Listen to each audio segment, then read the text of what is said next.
Ok, incominciamo ad entrare in questo bellissimo nuraghe Aedos. Vediamo subito che c'è un corridoio che porta a sinistra. Guardate che chiusura ogivale del soffitto, bellissima, è fantastica ragazzi, ha degli architravi veramente imponenti. Qui c'è un altro corridoio che porta a destra, vediamo dove va a finire. Ok, allora questa è una delle piattabande che praticamente coprivano tutto il corridoio mentre io ci cammino sotto. Qui vediamo degli scalini e la bellissima torre.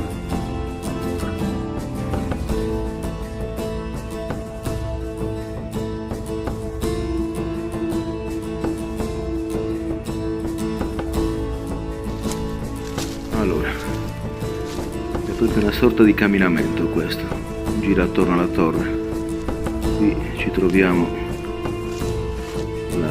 l'altra torre praticamente. Vi ricordo che questo è un nuraghe trilobato.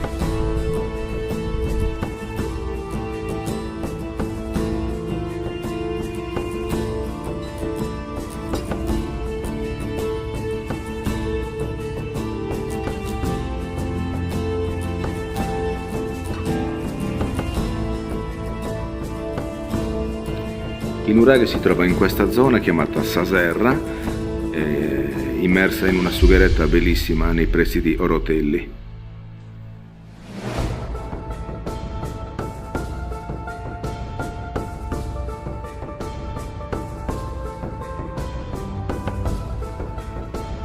Qui nel terreno sottostante, nella torre principale, si trova una sorta di focolare con una canaletta coperta da delle piattabande che porta sino all'entrata della torre centrale.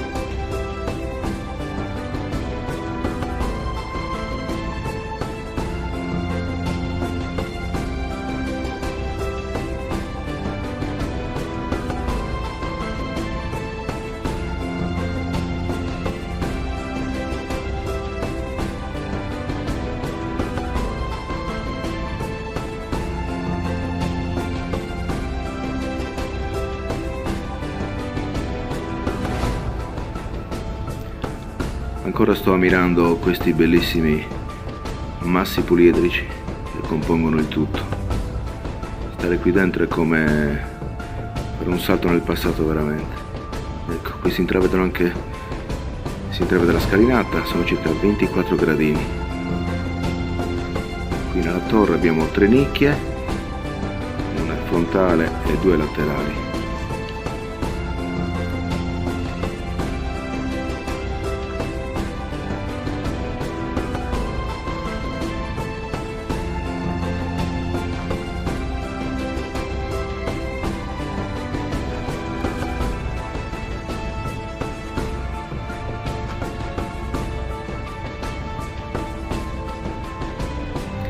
È una bellissima torre, peccato manchi la cupola, però quel che rimane sono circa 8 metri e qualcosa di altezza.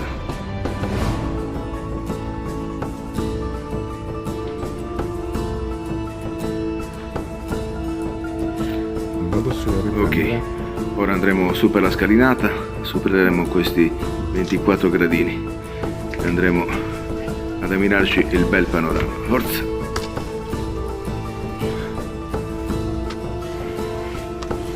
Così anche voi avrete modo di capire dall'alto come è stata realizzata la struttura di questo nuraghe trilobato a 3 torri, di cui solo una è rimasta integra, le altre purtroppo sono crollate.